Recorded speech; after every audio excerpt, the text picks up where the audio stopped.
ఆపై దరఖాస్తు ఫారం మూసివేయబడుతుంది మరియు తరువాత మేము స్పష్టంగా వేచి ఉంటాము. ధృవీకరణ విజయవంతం అయితే తెలియజేయబడుతుంది. బూడిదతో విజయము అది ఎప్పుడు జరుగుతుందో మనకు తెలియదు, కానీ నాకు ఖచ్చితంగా తెలుసు.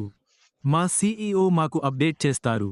ఎప్పుడు ఆశించవచ్చు, కానీ ప్రస్తుతానికి మీరు దరఖాస్తు ఫారంను సమర్పించలేదు మరియు సమర్పించాలనుకుంటున్నారు. మీకు 1.5 రోజులు పట్టింది. దీన్ని చేయడానికి నేను అప్లికేషన్లో కనుగొన్న వాటిలో ఒకటి. నేను చాలా బాధాకరం అనుకున్నాను మరియు బహుశా మనలో కొందరు ఎప్పుడూ ఇవ్వలేదు. మనం చేయాల్సిన సరైన శ్రద్ధ కోడ్. ప్రవర్తనా నియమావళికి మేము అంగీకరిస్తున్నామని చెప్పడం. దరఖాస్తు ఫారంలోని ప్రవర్తనలు. ఇప్పుడు మనం అర్థం చేసుకోవడం నిజంగా ముఖ్యం.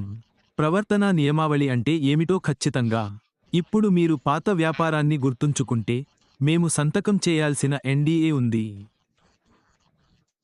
మనం చేయగలిగేలా ఒక బహిర్గతం చేయని ఒప్పందం. ఓఎస్ని యాక్సెస్ చేయడానికి మరియు స్పష్టంగా ఉత్పత్తులను మరియు ఈసారి ఉపయోగించండి. విషయాలు భిన్నంగా ఉంటాయి, చాలా ఉంటాయి. భిన్నంగా ఉంటాయి మరియు వాటిలో ఒకటి ప్రవర్తనా నియమావళి. కాబట్టి మన కోసం దరఖాస్తు ప్రవర్తనా నియమావళిలో ఏముందో చూడటం ప్రారంభించే ముందు, ప్రవర్తనా నియమావళి అంటే ఏమిటో కొంచెం చూద్దాం.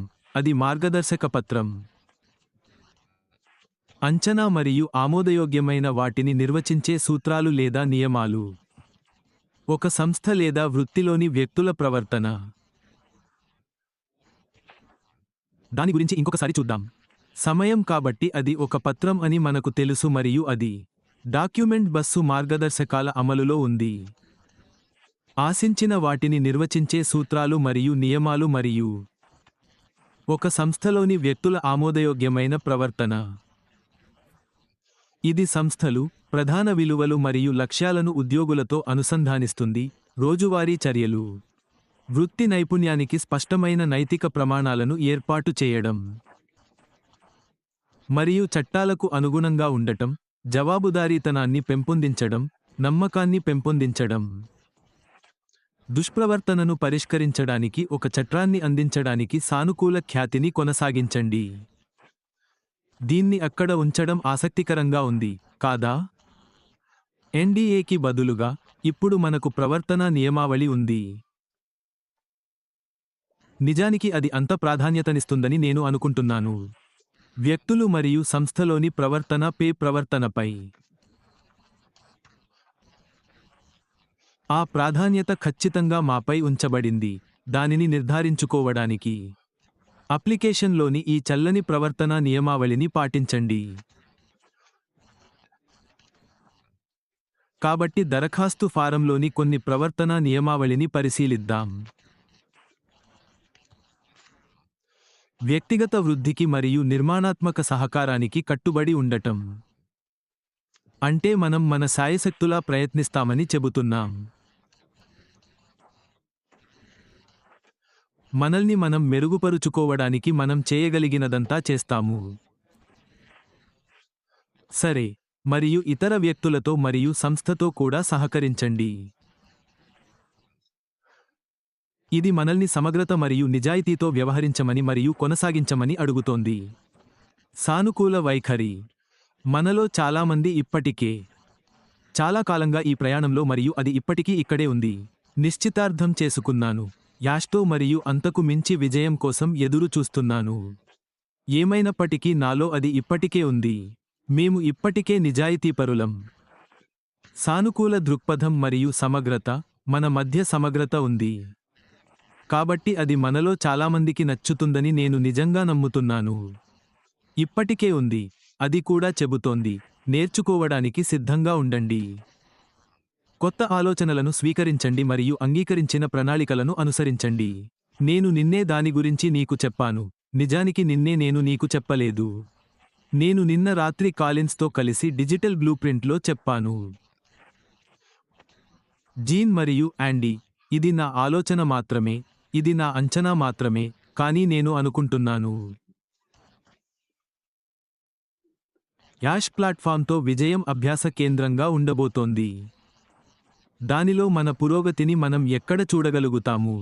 అంటే ఏమిటి? మీలో ఎవరైనా ఎప్పుడైనా ఏదైనా లెర్నింగ్ చేసి ఉంటే, ఆన్లైన్ లేదా ఆన్లైన్ కోర్సులు లేదా ఇలాంటి వాటిలో ఏదైనా, చాలాసార్లు అవన్నీ దాదాపు ఒకే విధంగా అమర్చబడి ఉంటాయి. తద్వారా మీరు మీ గదిలో ఎక్కడ ఉన్నారో వారు ఖచ్చితంగా తెలుసుకోగలరు. వీడియోలు లేదా లెర్నింగ్ ప్రోగ్రామ్ ద్వారా లేదా మీరు ఏ రంగంలో ఉన్నా, మీరు ఎంత ముందుకు సాగుతున్నారో వారికి తెలియాలి. దాని ద్వారా మరియు ఇది విక్టరీ విత్ యాష్లో చాలా పోలి ఉంటుందని నేను నమ్ముతున్నాను. ఉదాహరణకు మీరు వీడియోను పూర్తి చేసిన ప్రతిసారీ, మీరు అన్నీ చూశారని చూపించడానికి దాని పక్కన ఆకుపచ్చ లైట్ లేదా టిక్ ఉంటుంది.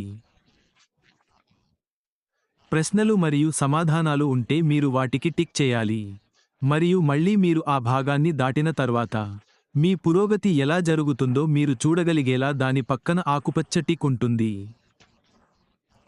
అంటే మీరు దాని నుండి దూరంగా వెళ్ళి, దానికి తిరిగి వచ్చి, మీరు ఎక్కడ ఉన్నారో కనుగొని అక్కడి నుండి వెళ్ళవచ్చు. నేను నా స్పానిష్కి ఆన్లైన్లో సహాయం చేసినట్లు మీరు ఎప్పుడైనా చేసి ఉంటే, ఆన్లైన్లో స్పానిష్ నేర్చుకోవడం, ఈ కోర్సులు సరిగ్గా అలాంటివే చేస్తాయి. కాబట్టి మీరు మీ ప్రయాణంలో ఎక్కడ ఉన్నారో మీకు ఖచ్చితంగా తెలుస్తుంది. ఇది ఎలా పనిచేస్తుందో అర్థం చేసుకోవడం ఎందుకు ముఖ్యం? ఎందుకంటే ప్రతి ఒక్కరూ ఒక వ్యక్తి అవుతారని దీని అర్థం. ప్రధాన బస్సు వ్యాపారంలోకి వెళ్లే ముందు వారు స్థాయికి చేరుకుంటారు. ఇప్పుడు నేను పూర్తిగా తప్పు కావచ్చు. ఇది నేను మాత్రమే, రెడ్ఫెర్న్ ఇలాగే ఉంటుందని నేను అనుకుంటున్నాను అని చెబుతోంది. నేను పూర్తిగా దారి తప్పాను, నాకు తెలియదు. కానీ ప్రజలు ఎలాగో తెలుసుకుంటే అది హేతుబద్ధంగా నిలుస్తుంది మరియు అర్థవంతంగా ఉంటుంది. వారు అలాంటి వ్యవస్థను కలిగి ఉండటం ద్వారా దానిలో పురోగమిస్తున్నారు.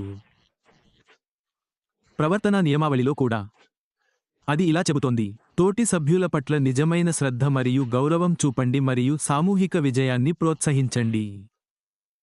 జట్టుపై దృష్టి లేదా? సరే, ఇదంతా దాని గురించే. నేను చాలాసార్లు చెప్పాను. చాలాసార్లు మరియు ముఖ్యంగా నేను వెతుకుతున్నది నాకు మరియు నా కస్టమర్ బేస్ కోసం. నా చుట్టూ ఉన్నవారందరూ, మనమందరం విజయం సాధించాలని నేను చూస్తున్నాను. మరియు ఇది మీరు అర్థం చేసుకోవలసిన ఒక విషయానికి. ప్రతి ఒక్కరూ, నా చుట్టూ ఉన్న ప్రతి ఒక్కరూ విజయం సాధిస్తే, మీరు కూడా విజయం సాధిస్తారు. మరియు నేను ఇతరులు విజయవంతం కావడానికి ఎంత ఎక్కువ సహాయం చేయగలను, అప్పుడు అది తిరిగి వస్తుంది మరియు అది నాకు కూడా నిజంగా సహాయపడుతుంది. అప్లికేషన్లో కూడా, బూడిదతో విజయ లక్ష్యాలను మరియు భాగస్వామ్య దృక్పథాన్ని సమర్థించమని చెబుతోంది. ఇప్పుడు అవి ఏమిటో తెలుసుకుందామా? మనకు తెలుసు, కానీ కొన్నింటి గురించి మనకు ఇప్పటికే మంచి ఆలోచన ఉంది. మన లక్ష్యానికి సంబంధించినంతవరకు, మన ఉమ్మడి ఆలోచనలలో, మేము మానవాళికి సహాయం చేయడానికి ఇక్కడ ఉన్నామని మాకు తెలుసు. ఇతర వ్యక్తులకు అధికారం ఇవ్వడం, హృదయంతో AI మొదలైనవి. ఇలాంటివన్నీ బూడిదతో విజయంలో మనం మరిన్ని చూస్తామని నేను ఖచ్చితంగా అనుకుంటున్నాను. మరియు చివరిది, గోప్యతను కాపాడండి మరియు అలాంటి ప్రవర్తనను నివారించండి. సమాజ ప్రతిష్టకు హాని కలిగించవచ్చు. అది అలాంటిదే అవుతుందని నాకు ఖచ్చితంగా తెలుసు. ఆష్తో విజయం సాధించే విషయంలో చాలా కఠినంగా ఉంటాను. గోప్యతను కాపాడండి మరియు సమాజ ప్రతిష్టకు హాని కలిగించే ఏ ప్రవర్తననైనా నివారించండి. ఏమిటి? ఏమిటి దాని అర్థం ఏమిటి? దాని అర్థం ఏమిటి? దానిని నిజమైన పదాలలో మరియు మనకు అర్థమయ్యే ఆంగ్లంలో ఉంచుదాం. ఆష్తో విజయం సాధించడంలో మన CEO ఖచ్చితంగా ఉంటాడని నేను ఖచ్చితంగా అనుకుంటున్నాను. విషయాల గురించి కొంచెం ఓపెన్గా ఉంటుంది. అతను చెప్పే దాని గురించి కొంచెం ఓపెన్గా మాట్లాడండి. అంత బాధగా ఉండకు. అతను ఇక్కడ బయట ఉన్నాడు అనుకుందాం. ఎందుకు? ఎందుకంటే ఇది సురక్షితమైన వాతావరణం. అందరూ అప్లికేషన్ ద్వారా KYC చేశారు. కాబట్టి కంపెనీకి మరియు అతనికి అందరికీ తెలుసు ఎవరు విక్టరీ విత్ యాష్ అనే ప్రాంతంలో ఉంది. మాకు చెప్పిన విషయాలు గోప్యంగా ఉంటే, విజయంలో భాగంగా యాష్ సోషల్ మీడియాలోకి లీక్ అయింది. ప్రజల ఫేస్బుక్ పేజీలలోకి లేదా బూడిదతో విజయంలో ఉంచాల్సిన యూట్యూబ్లు. దాని అర్థం అదే. అది ఆ గోప్యతను ఉల్లంఘిస్తోంది మరియు అక్కడ ప్రత్యేకంగా చెప్పబడిన ప్రవర్తనా నియమావళి సమాజ ప్రతిష్టకు హాని కలిగిస్తోంది. నువ్వే అయితే నీకు ఏమి జరుగుతుందని అనుకుంటున్నావు? మీ యూట్యూబ్ ఛానెల్లో లేదా మీ ఫేస్బుక్లో దాన్ని ఉంచిన వ్యక్తి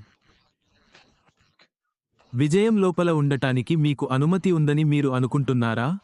యాష్ లేదా మీ తదుపరి వ్యాపారంలో మీ ప్రయాణాన్ని కొనసాగించడానికి అనుమతి ఉందా? దానికి సమాధానం లేదు. ఇదంతా కత్తిరింపులో భాగం. ఇదంతా నమ్మకమైన వ్యక్తులు ఎవరు అని చూడటంలో భాగం. ఎవరు ఫాలో అవ్వగలరో చూడు. ప్రవర్తనా నియమావళిలో చెప్పినట్లుగా నన్ను అనుసరించగలవి పదాలు ఏమిటి? నేను దేని గురించి మాట్లాడుతున్నానో నాకు సరిగ్గా అర్థమయ్యేలా దాన్ని కనిపెట్టనివ్వండి. ఓ నిర్మాణాత్మక సహకారం.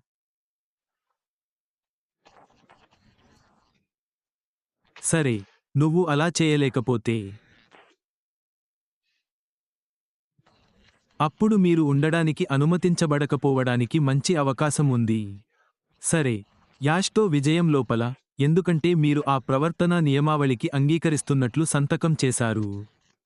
అందుకే ప్రవర్తనా నియమావళి నిజంగా ప్రాధాన్యతను వెనక్కి నెట్టివేస్తుంది. దానికి విరుద్ధంగా కాకుండా దానికి అంగీకరించిన వ్యక్తులపై.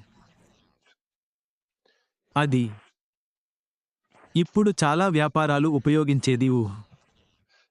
వాళ్ళు దానిని కంపెనీ వెబ్సైట్లలో ఉద్యోగుల కోసం హ్యాండ్బుక్గా ఉపయోగిస్తారు. మానవ వనరుల విభాగాలు అలాగే చాలా ఇతర వ్యాపారాలను కూడా ఉపయోగించాయి. ఇది నిజంగా సున్నితమైన కంపెనీ మరియు క్లయింట్ సమాచారాన్ని రక్షించడంలో సహాయపడుతుంది. ఇది కంపెనీని సముచితంగా మరియు బాధ్యతాయుతంగా ఉపయోగించుకోవడానికి స్పష్టమైన మార్గదర్శకాలను కూడా అందిస్తుంది. మరియు దాని చుట్టూ ఉన్న సాంకేతికత కూడా. ప్రవర్తనా నియమావళి నిజంగా ఎత్తి చూపడం మరియు నొక్కి చెప్పడం. మీరు ఈ ప్రదేశంలో మాతో ఇక్కడ ఉండాలనుకుంటే మీరు ఇక్కడ ఉండటానికి అనుమతించబడటానికి మేము నిర్దేశించిన నియమాలు ఇవి. ఆ నియమాలను ఉల్లంఘించండి. ఆపై మీరు ఆ నియమాలను ఉల్లంఘిస్తే మీరు మినహాయించబడతారు. మళ్ళీ, ఇదంతా మా CEO యొక్క భాగం. నమ్మదగిన వ్యక్తులు ఎవరో చూస్తే విశ్వాసపాత్రులు, శ్రద్ధ చూపేవారు. అంటే సూచనలను మరియు మిగిలినవన్నీ అనుసరిస్తున్నారు. ఇది చాలా సులభం. మీరు ఏమి చేయమని అడిగినా చేయండి. నియమాలకు విరుద్ధంగా వెళ్ళకండి మరియు మీరు ఖచ్చితంగా ఉంటారు. సరే, కానీ మీరు ఆ నియమాలను ఉల్లంఘిస్తే అప్పుడు మీరు మినహాయించబడి తిరిగి లోపలికి అనుమతించబడరు. ఇప్పుడు మనలో ఎవరికీ అది వద్దు, అవునా? మనమందరం విజయం ద్వారా ముందుకు సాగాలని కోరుకుంటున్నాము. యాష్ మరియు తరువాత తదుపరి వ్యాపారం యొక్క అంతిమ లక్ష్యం వైపు. కానీ మనందరం ముందు యాష్తో విజయం సాధించాలి. తదుపరి వ్యాపారంలోకి వెళ్ళండి. ఈ సమయంలో చాలా మంది ఉన్నారు. ఆందోళన, భయము. నిజానికి ఎవరు సృష్టిస్తున్నారు ఎందుకంటే వారి అనిశ్చితి మరియు మనం ఏమి చేయబోతున్నామో తెలియకపోవడం. చాలామంది నిజం కాని విషయాలు చెబుతున్నారు. మనకు తెలిసిన దానికి కట్టుబడి ఉండటం ప్రస్తుతానికి చాలా ముఖ్యం. మరియు అది దరఖాస్తును పూరించడం. నువ్వు అలా చేసి ఉంటే నువ్వు వెళ్ళడానికి సిద్ధంగా ఉన్నావు. మీరు వేరొకరి బృందంలో భాగం కావాలనుకుంటే వేచి ఉండండి. ఆపై మీరు వారి రిఫరల్ లింక్పై క్లిక్ చేయవచ్చు మరియు మీరు వారితో చేరవచ్చు. ఆ రెఫరల్ లింక్ ద్వారా యాష్తో విజయం సాధించాను నిజంగానే. ప్రస్తుతానికి మార్పు సమయం అంటే ఏమిటి? ఇది కొత్తది మరియు మనకు అవసరం. మనం ఇక్కడ కొత్త పనులు చేస్తున్నామని అర్థం చేసుకోవడంలో అర్థం లేదు. ముందుకు వెళ్లే ముందు మనం ఎలా ఉన్నామో దానినే ఆలోచిస్తూ ఎందుకంటే మనం ముందుకు సాగుతున్నప్పుడు చూడబోయేది ఇది ముందు ఉన్నదానికి పూర్తిగా భిన్నంగా ఉంటుంది. మరియు మనం మారడం ప్రారంభించాల్సిన మనస్తత్వం ఇది. కంపెనీ మారిపోయింది. మనం ముందుకు సాగాలంటే దానితో పాటు మనం కూడా మారాలి. మరియు మనం ఈ కొత్త మరియు యాష్తో విజయంలో మనం చూడబోయే ఉత్తేజకరమైన సమయం ఇది. కానీ మరోసారి మీరు తిరిగి వెళ్లి దరఖాస్తు ఫారంలోని ప్రవర్తనా నియమావళిని చూడవచ్చు. మీరు ఏమి పొందుతున్నారో ఖచ్చితంగా తెలుసుకోవడానికి మీరు దాన్ని ఇప్పటికే పూరించినప్పటికీ మీరు దానిని మీ స్వంతంగా చదవడం చాలా ముఖ్యం. మీరు ఏమి చేయాలో ఖచ్చితంగా అర్థం చేసుకునేలా భాష. మీరు దానికి అంగీకరించారు. ఆ ప్రవర్తనా నియమావళి ఏమిటో మీరు అర్థం చేసుకున్నారని నిర్ధారించుకోవడం మీ ఇష్టం. అలా చేయడం మీ స్వంత ఆసక్తి కోసమే. ఎందుకంటే మీరు దానికి జోడించకపోతే మీరు దానితో తప్పుగా ప్రవర్తిస్తారు. అప్పుడు మీరు అలా చేసే అవకాశం చాలా ఎక్కువగా ఉంటుంది. మినహాయించబడాలి మరియు మళ్లీ లోపలికి అనుమతించబడకూడదు మరియు మేము దానిని కోరుకోవడం లేదు. ఏమైనా అబ్బాయిలు ఈరోజు నాకు అంతే అందంగా